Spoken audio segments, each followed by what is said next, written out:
Poehemian Poetry Podcast, and today I am here with Brett Underwood from St. Louis. How are you today, Brett? Everything's fine today. Day off. Good. We always like a day off. Can you tell me a few, maybe unique things about you? Unique things? Mm-hmm. As far as a poet, I guess part of the unique part of my development is that I didn't start writing poetry until fairly late in my life. I played baseball out of high school and into junior college, and was a journalist even as early as high school, just writing sports and stuff like that.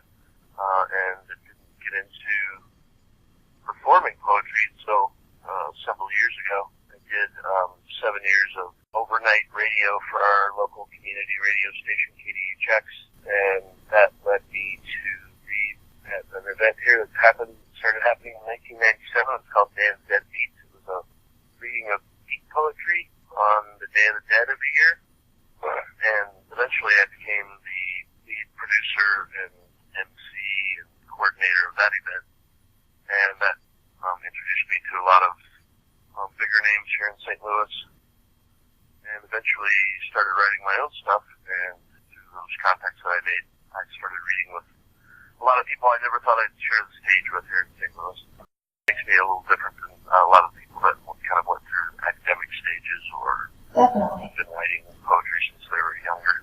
Well, that's what this podcast is all about, unique people, unique artists. And can you tell me a little bit more about your poetic endeavors? Seems like I've been writing. I was thinking of putting out my own book recently, and I kind of backed off from that.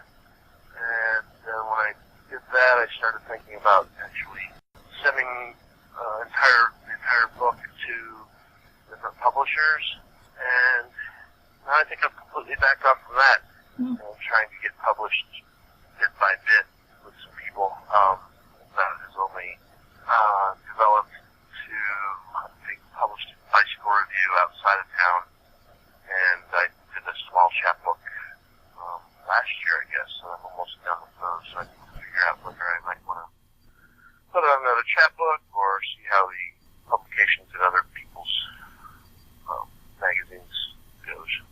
So my poetry is kind of all over the place, but recently I've been doing more surrealist sort of poetry.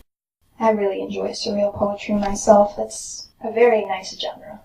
And what are your main inspirations in life, especially when you're writing?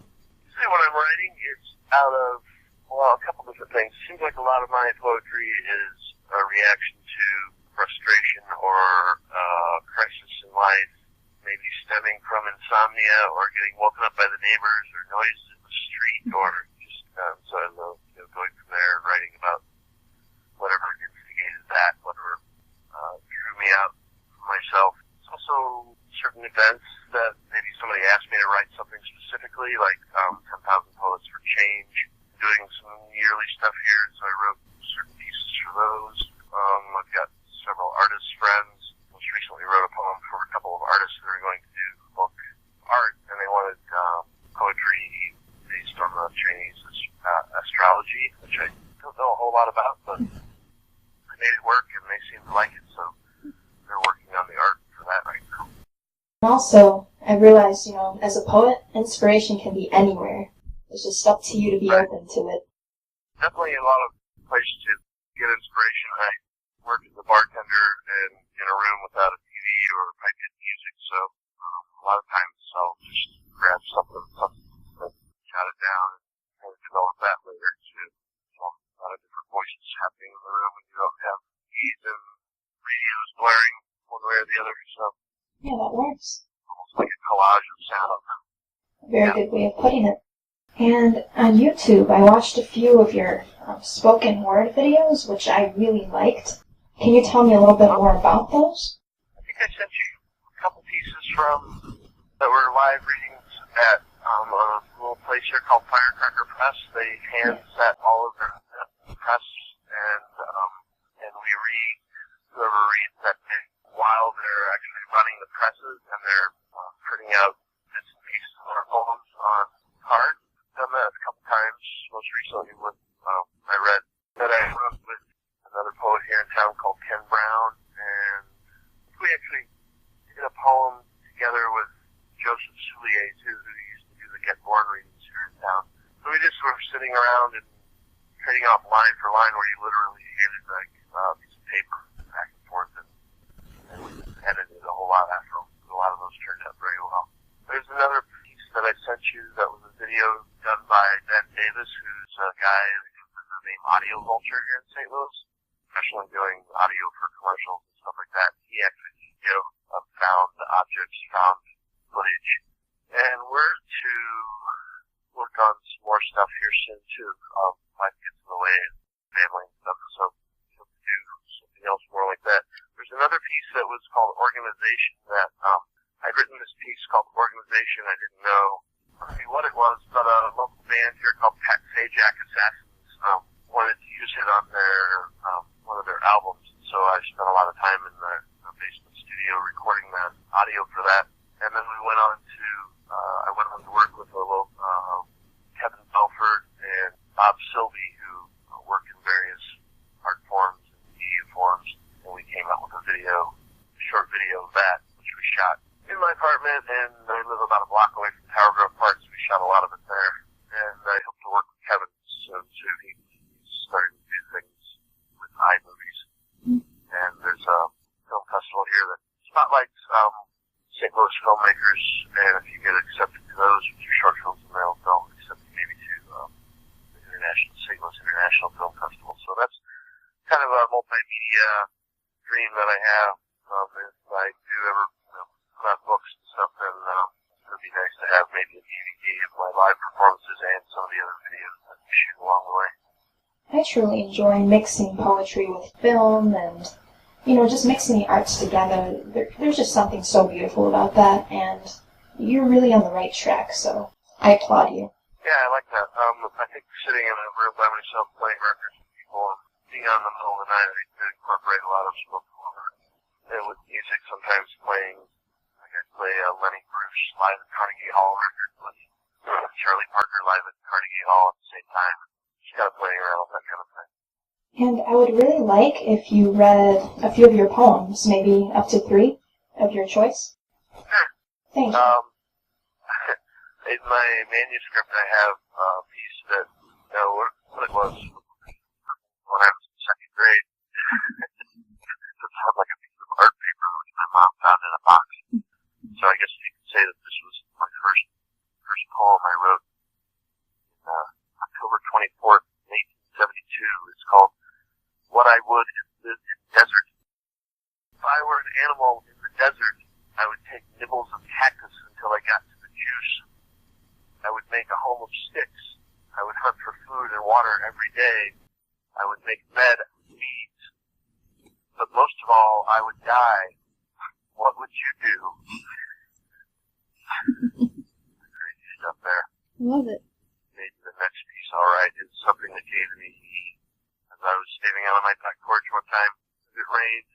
It's called Straight Down. Most of the raindrops fall straight down from a silent sky today on a Sunday when nothing seems to coax logic. But there are dozens more of these drops running north along neighbors' lines like tram cars until they fall to the ground just off the deck. I imagine the catastrophes unknown while the squirrel chuckles into the gurgling drain.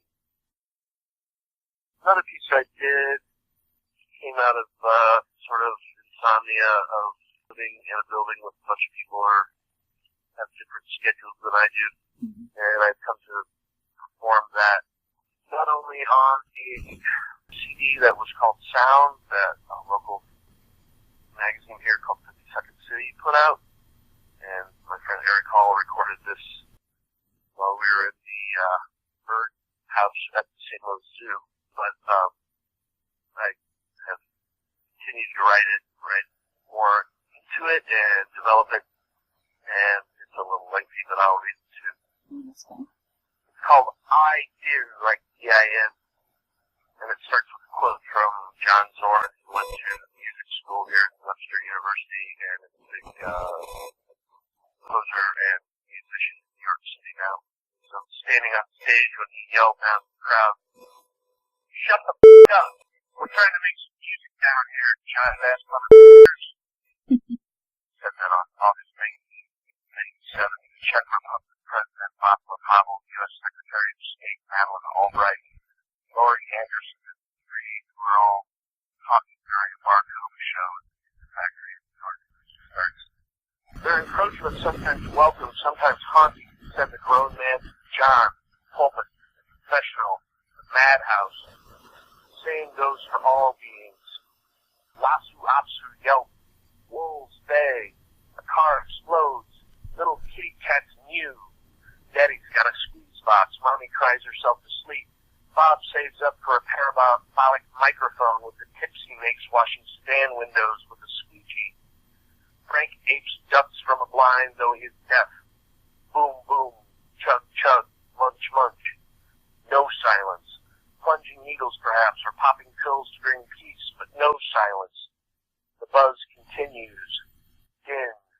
And nobody knows sound like me. Nobody knows sound. I hate sound and wear earplugs to work, to sleep, to everything, so I don't have to wear that sound, man, said the perturbed technician. Postal workers hum and groan, delivering checks to pay for the buffering, and the AC units drown out the crimes of the night. Love and happiness conquer the banal screams of youth, and during the winter months, even Bach and Beethoven are muffled in the roar of the heaters, blowing their suffocating breath to keep the anemic from teeth chatters and shivers. A well-placed bug captures the ensuing moans, but can never take from her the past dalliances of the night and the voices for which she yearns. He'll never say, I love you. He doesn't speak English. He thinks she just wants the bang-bang. Ashamed of her lisp, he mutters to himself as he backs away each morning when the sickness is at its most audible. The coffee maker percolates to the ticking of the clock. The sawtooth mountains invite Morricone to the piazza, and the nuns beg their pupils to cease before the whack, whack, whack of the rulers on bones. The couple upstairs are pumping real good now, and they aren't afraid to share. Jimmy turns up the Wu-Tang, and nobody knows sound like me. Nobody knows sound. I hate sound and wear earplugs to work, to sleep, to everything, so I don't have to wear that sound, man, said the perturbed technician. On the chipper side of town, the giggling and tee-heeing is enough to quell thought. Piss drips silently down the thighs of the plebes. Breezes sing through the lips of the leaves. A broken guitar string feels itself and whispers love into a salamander's backside. The poet likes to think she is piddling her onomatopoeia into the porcelain late at night, when the neighbors quit cheering on their children with one strop after another. The muse wants for crisp exactitude. His hip pops with each step. The senator is not convinced by the beating of the hummingbird's wings. Taking a sedative only muffles life's concert. Troops stomp off to war in search of the rat-a-tat-tat of freedom and the squishy blood of the brown people, so you don't have to sell your body to the pimp of the booming system for another gallon of drug. The bass player wants more vocals in the monitor. Wolf Eyes signs with Sub Pop. I've heard about enough out of you, mister. The release of the safety leaves only a click. The killer stomps down a hall in anger. And nobody knows sound like me. Nobody knows sound. I hate sound and wear earplugs to work, to sleep, to everything, so I don't have to wear that sound, man, said the perturbed technician. The full moon sings its urgency in the minds of the night owls. Later, fenders crunch into each other, and a siren screams its self-importance as the doormen yell, last call! Can you hear yourself think? Where's your inner voice, El Presidente? Can you hear that jingle, jangle, jingle? The hunger pang of a nation, set to the bed of you, gurgling Satan's jism for shizzle. Because there are rivers, because there are breezes, because there are trees blowing in those breezes. And nobody knows sound like you do, hound like you do now, like bat sonar. As a billion boots crush frozen iPods and snow and skulls of those that have held the nightmares of these masses. What say you, vapid giggler? I say sound. Sound, I say. His voice cracked but delivered most days of the summer, and Grandpa listened, but not to know. I'll give you what for. Brother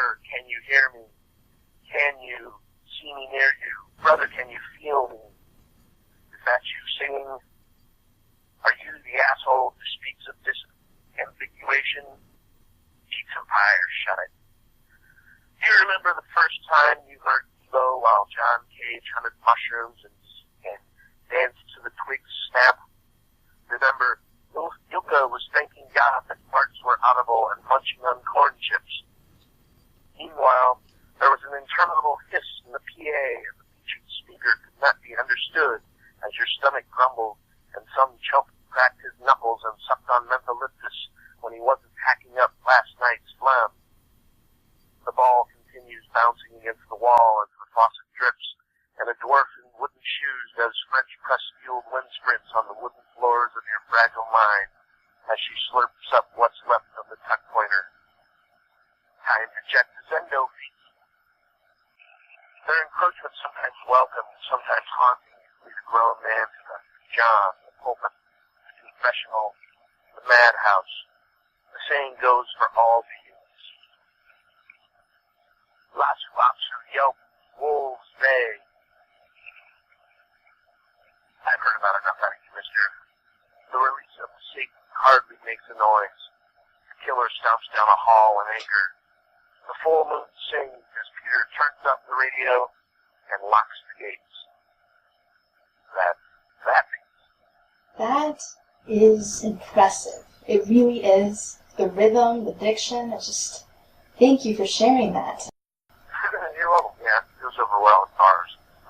And, it's a long poem, but it's so good that, it's worth listening to, so... Great. I'm glad you're right. Mm-hmm. Well, thank you for speaking with me. Thank you for reading everything that you read. And keep on doing what you're doing with poetry. Nice talking to you.